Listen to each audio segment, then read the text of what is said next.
The Church of South India Diocese of Medak Holy Trinity Church Bolarum సమర్పిస్తున్న daily Bible devotions వీక్షిస్తున్న ప్రియాతి ప్రియమైన సంఘ సభ్యులకు మరియు దేశ విదేశాల్లోని ఆత్మీయులైన మన ప్రేక్షకులందరికీ మనందరికీ మంచి కాపరి అయిన మన యేసుక్రీస్తు ప్రభుని శుభప్రదమైన నామమున మా హృదయపూర్వక స్వాగతం.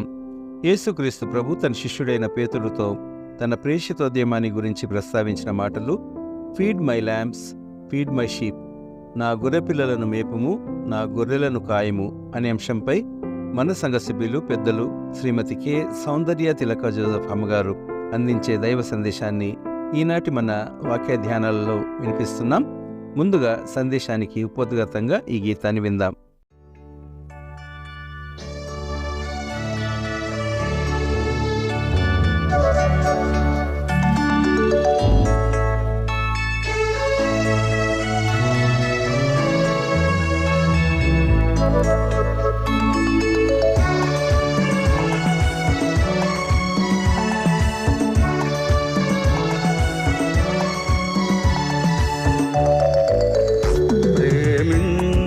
ప్రేమించుచున్నావా, నన్ను ప్రేమించుచున్నావా, నా కలువరి దృశ్యము చూచితివే ప్రేమింపగాలేవా. ప్రేమించుచున్నావా, నన్ను ప్రేమించుచున్నావా, నా కలువరి దృశ్యము చూచితివే ప్రేమింపగాలేవా.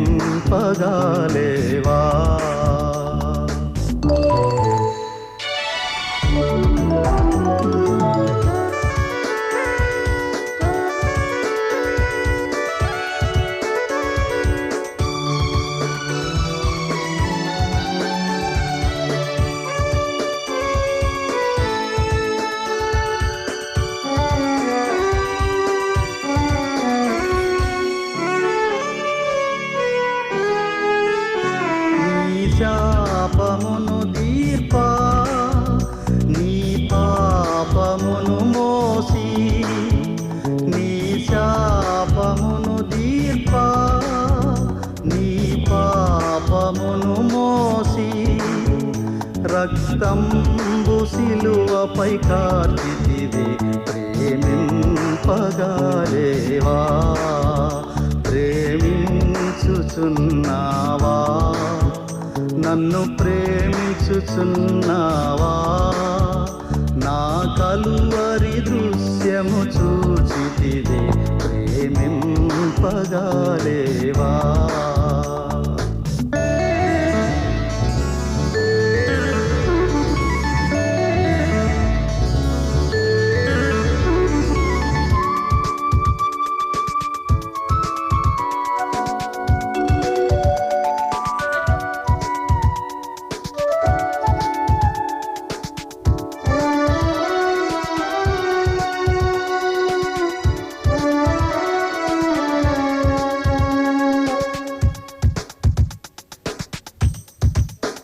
నీ చింత సమయములో, నీ స్వంత సమస్యలలో, నీ చింత సమయములో, నీ స్వంత సమస్యలలో, నీ చెంత చేరి కాపాడితినే ప్రేమింపగాలేవా.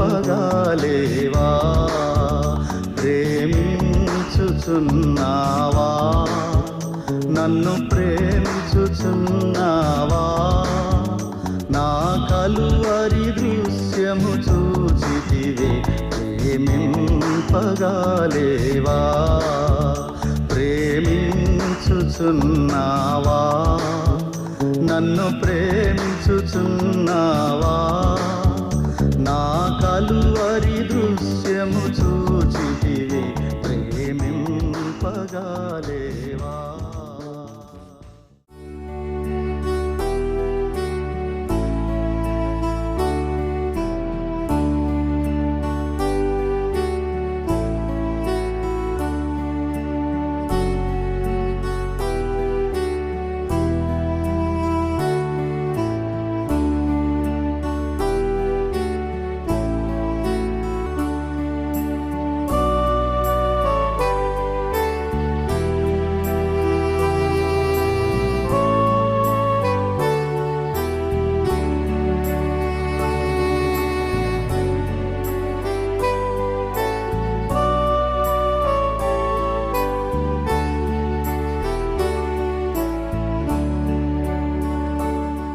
దేవుణ్ణి ప్రేమించుచున్న ప్రియ సంగమా, మరి ఈ దినము అనుదిన ధ్యానాంశంలో మనము పాల్గొంటున్నాం కాబట్టి ఈ దినం కొరకు మనం ఏర్పాటు చేసుకున్నటువంటి దేవుడు మనకు అనుగ్రహించినటువంటి వాక్యమును ధ్యానించక ముందు చిన్న ప్రార్థనతో ఈ ధ్యానమును ప్రారంభించుకుందాము. సర్వశక్తి కలిగి సదా జీవించుచుండు దేవా, నీ మమ్మలను సృష్టించి ప్రతిదినము ప్రతి క్షణము నీ జ్ఞాపకములో మమ్మల్ని ఉంచుకొని మమ్మల్ని కాపాడుచున్నటువంటి ప్రియ తండ్రి, నీకు వందనము చెల్లిస్తుంటున్నాం.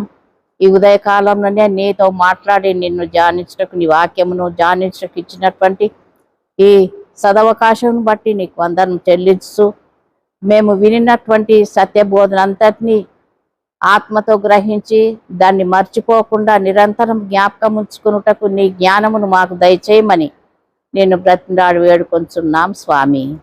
ఆమేన్. ప్రియ సంగమ, మరి ఈ దినం దేవుడు మనకిచ్చినటువంటి ధ్యానాంశం మేపుట కాయుట.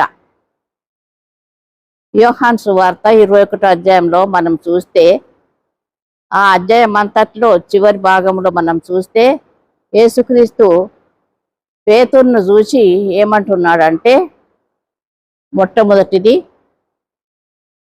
నీవు నా గొర్రెలను మేపుము, తర్వాత నీవు నా గొర్రెలను కాయుము, తిరిగి నా గొర్రెలను మేపుము అని అంటున్నాడు. యేసుక్రీస్తు ఈ భూలోకములకు వచ్చిన తర్వాత శిష్యులను ఏర్పాటు చేసుకొని శిష్యులను ఆధ్యాత్మికత జీవితంలో వారిని నడిపించుతున్నటువంటి సందర్భంలో శిష్యులు అమాయకులు, విద్యావిహీనులు అయినప్పటికీ ఆత్మీయ విషయంలో ధనవంతులై ఉంటున్నారు, జ్ఞానవంతులై ఉంటున్నారు. కాబట్టి శిష్యులతో యేసుక్రీస్తు మాట్లాడినప్పుడు పేతురును చూసి నీవు రాయివి అన్నాడు. కేఫా అనగా రాయి. ఈ బండ మీద నా సంఘమును కడతానని పేతురుతో చెప్పినటువంటి మాటలు ఇప్పుడు ఆయన చనిపోయి లేచిన తర్వాత నెరవేర్చబడుచుంటున్నవి. అయితే శిష్యులు ఆయన చనిపోయిన తర్వాత భయముతో, ప్రాణ భయముతో ఒక గదిలో ఉన్నప్పుడు యేసుక్రీస్తు ఆత్మరూపిగా వచ్చి మీకు సమాధానం కలుగునుగాక అని వారిని దీవిస్తుంటున్నాడు.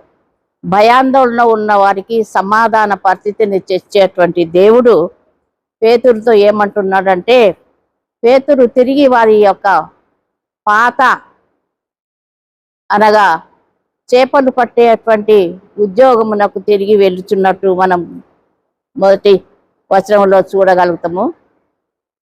అయితే యేసుక్రీస్తు తాను శిష్యులతో ఉండినప్పుడు మీరు సర్వలోకం వెళ్ళి సర్వ సృష్టికి నా సువార్తను ప్రకటించుడు అనేటువంటి వాక్యమును శిష్యులు మర్చిపోయి ఉండవచ్చును. ఎందుకనగా వారు మానవ రీత్యా బలహీనులే, ఆత్మలో బలవంతులైన మానవ రీత్యా బలహీనులు కాబట్టి వారి జీవనోపాధి కొరకు తిరిగి వారి యొక్క పాత వృత్తిలోనికి చొరబడినట్టు మనం గమనిస్తుంటున్నాం. అయితే యేసుక్రీస్తు చెప్పినటువంటి ఆ వాగ్దానము నెరవేర్చుటకు తిరిగి యేసుక్రీస్తు వారి వద్దకు వచ్చి జ్ఞాపకం చేస్తూ ఉంటున్నాడు. ఎలా జ్ఞాపకం చేస్తున్నాడు అంటే, ఆ రొట్టెను తేనెను తిని వారికి కాల్చి ఇచ్చి, అనగా మరణముకు ముందు ఆయన తన రొట్టె శరీరమున గుర్తుగా, ద్రాక్షారసము రక్తము గుర్తుగా ఇచ్చినటువంటిది ఈ రొట్టె విరుచుటలో వారికి జ్ఞాపకం చేస్తూ ఉంటున్నాడు. కాబట్టి అప్పుడు ఆత్మీయ రీతిగా పేతురు బలపడి ఈ బండ మీద నా సంఘమును కడతానని చెప్పినటువంటి వాక్కును జ్ఞాపకం చేసుకున్నాడు పేతురు గారు. కాబట్టి ఆ హృదయ రహస్యం ఎరిగినటువంటి యేసుక్రీస్తు పేతురుతో ఏం పలుకుతున్నాడంటే, నా గొర్రె పిల్లలను మేపుము అని ఫస్ట్ అంటున్నాడు. ఎందుకనగా శిష్యుల ద్వారానే లోకంలోనికి అనగా ప్రపంచమంతటిలోనికి సువార్త ప్రకటన ప్రారంభమైంది. ఇప్పుడు మనము యేసుక్రీస్తును విశ్వసించి ఆయన వాక్యమును వింటున్నామంటే శిష్యులే కారకులు. యేసుక్రీస్తు పునాది వేసిండు, శిష్యులు కట్టడమును కట్టిండ్రు. కాబట్టి ఈ కట్టడంలో ఉన్నటువంటి మనము కూడా శిష్యుల వలె దేవుని రాజ్యమును ప్రకటించుటకు పూనుకొనుటకు సిద్ధంగా ఉండవలనని వాక్యం సెలవిస్తున్నది. అనగా నా గొర్రె పిల్లలను మేపుము అని పేతురుకు చెప్తున్నటువంటి సందర్భంలో కొత్త సంఘం, ఒక నూతన సంఘం ఏర్పాటు చేయబడుతున్నది శిష్యుల ద్వారా, ముఖ్యంగా పేతురు ద్వారా. కాబట్టి ఆ సంఘంలో ఉన్నటువంటి నూతన విశ్వాసులు పసిపిల్లలను పోలినటువంటి వారు ఆత్మీయ రీతిగా. కాబట్టి నా గొర్రె పిల్లలను మేపుము. గొర్రె పిల్లలు అనగా చిన్నవారు, ఆత్మీయతలో మొదటి స్థానంలో, లేకుంటే ఆత్మీయతలో వయసులో చిన్నవారు. కాబట్టి గొర్రె పిల్లలను మేపుమని అంటున్నాడు. తర్వాత నీవు నన్ను ప్రేమిస్తున్నావని 3 సార్లు అడిగితే 3 సార్లు కూడా నీవే ఎరుగుదు అని పేతురు గారు జవాబిస్తున్నాడు. రెండో మాట నా గొర్రెలను కాయుము అంటున్నాడు. కాయుమనగా ఆ సంఘంలో ఉన్నటువంటి విశ్వాసంలో ఎదిగిన కొలది, వాక్యంలో ఎదిగిన కొలది యవనకాల దశలో ఉంటుంది సంఘం. ఆ సంఘం యవనకాల దశలో ఉన్నప్పుడు, యవనకాల దశలో ఉన్న ఆ పరిస్థితి శోధనకు గురి అయ్యేటువంటి పరిస్థితి.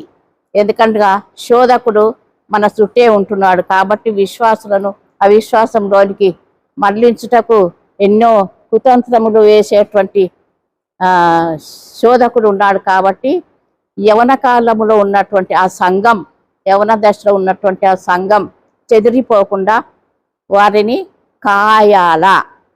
కాయమనగా కాపరత్వం, లేకుంటే షెపర్డ్షిప్, కాపరిగా ఉండాలి.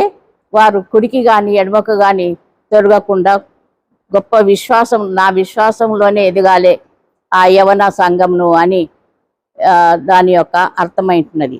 తర్వాత మూడవది నా గొర్రెలను మేపుము. గొర్రె పిల్లలు అయిపోయింది, గొర్రెలైనరు. తర్వాత ఇప్పుడు గొర్రెలను మేపుము. ఈ గొర్రెలను మేపు అనగా వృద్ధాప్యంకి వచ్చింది సంఘం ఆత్మీయ దిశలో. ఈ వృద్ధాప్యంలో ఉన్నటువంటి సంఘమును కూడా నీవు బలపరచాల. వారు అవిశ్వాసంలోనికి పోకుండా తల్లిదండ్రులను ప్రేమించని పరిస్థితుల్లో ఉన్నటువంటి కుటుంబములు కూడా ఎంతో ఉండవచ్చును. అట్టి సమయంలో విశ్వాసం నుండి ప్రక్కకు తొలగకుండా ఆ సంఘము వృద్ధాప్య దశలో ఉన్నప్పుడు ఎటువంటి కష్టములకు గురి కాకుండా ఉండునట్లు వృద్ధ సంఘమును, ఆత్మీయలో వృద్ధ సంఘమును నీవు కాపాడాలి అని యేసుక్రీస్తు పేతురుకు చెప్తా ఉంటున్నాడు.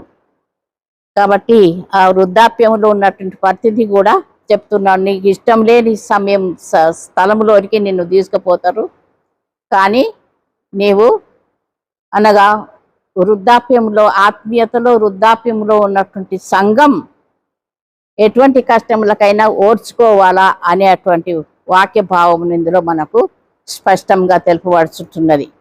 కాబట్టి ప్రియ బిడ్డలారా, మరి ఇప్పుడు ఎన్నో సంఘములు నూతనంగా నెలకొల్పబడుచుంటున్నవి. ఉన్న సంఘములు కూడా ఇంకా బాల్య దశలో ఉన్నవా, యవన దశలో ఉన్నవా, వృద్ధాప్య దశలో ఉన్నవా అనేటువంటి పరిస్థితి మనం గమనించుకొని, ఒకవేళ పసిపిల్లల దశలో ఉంటే ఎదుగుటకు ప్రయత్నం చేయాలా. యవన దశలో ఉంటే యవన దశలో ఉండేటువంటి శోధనలన్నింటినీ జయించటకు శక్తి యేసుక్రీస్తు వాక్యం ద్వారా పొందుకోవాలా అని వాక్యం సెలవిస్తున్నది. తర్వాత వృద్ధాప్యంలో ఉన్నటువంటి ఆత్మీయ జీవితం ఎలా ఉన్నదంటే, ఎన్ని అవమానములు, ఎన్ని కష్టములు, పిల్లల ద్వారా, మన్మన్ల ద్వారా వచ్చేటువంటి వేదనలను సహించుకుంటూ ఉండవలనని ఆ సంఘం ఆత్మీయ రీతిగా పెంచాలని యేసుక్రీస్తు ప్రభువుల వారు ఈ పేతురు గారికి చెప్పుచు, ఇదంతా మనం కూడా మన సంఘంలో అలవర్చుకుంటే దేవుని యొక్క దీవెనలకు మనం పాత్రలం అవుతామనేటువంటి గొప్ప ఆత్మీయ స్థితిని మనకు ఈ దినమున దేవుడు బయలుపరుస్తా ఉన్నాడు. కాబట్టి సంఘం ఏ స్థితిలో ఉన్నదో, ఒక్కొక్క వ్యక్తి కూడా ఏ స్థితిలో, బాల్య దశలో ఉన్నామా, యవన దశలో ఉన్నామా, వృద్ధాప్య దశలో ఉన్నామా, శరీర విషయంలో కాదు ఆత్మీయ విషయంలో ఏ దశలో ఉన్నాం అనేటువంటి విచక్షణ చేసుకునవలసినటువంటి సమయము ఆసన్నమై ఉన్నది. ఎందుకనగా మనం రాకడ కొరకు ఎదురు చూస్తుంటున్నాం. కాబట్టి ఆ రాకడ సమయంలో ఎత్తబడే గుంపులో ఉండుటకు ప్రయత్నం చేయవలే, ఎత్తబడే సంఘంలో ఉండుట ప్రయత్నం చేయవలని అన్నప్పుడు ఎంతో కష్ట నిష్ఠూరమైనటువంటి భారభరితమైనటువంటి శరీర జీవితంను అనుభవించాల. ఇది సుఖమయమైనటువంటిది కాదు, ఏదో ఈజీగా వచ్చేటువంటి పరిస్థితి కాదు. ఎంతో పరిశుద్ధత, నీతి, సత్యములతో, న్యాయంతో జీవిస్తేనే మనకు ఆ పరలోక రాజ్యంలోనికి వెళ్ళుటకు, ఎత్తబడే సంఘంలో ఉండుటకు దేవుడు కృపను అనుగ్రహిస్తాడు. కాబట్టి అటువంటి దీవెన మనందరికీ దేవుడు దయచేయుటకు ఆయన సంసిద్ధంగా ఉన్నాడు. కాబట్టి మన ఆత్మలను కూడా ఆయన ఆత్మతో అనుసంధానమై ఉన్నది. కాబట్టి మన ఆత్మలను బలపరచుటకు దేవుడు తన కృపాశీస్సులు మనకు ఎల్లప్పుడూ దయచేసి దీవించి ఆశీర్వదించును గాక.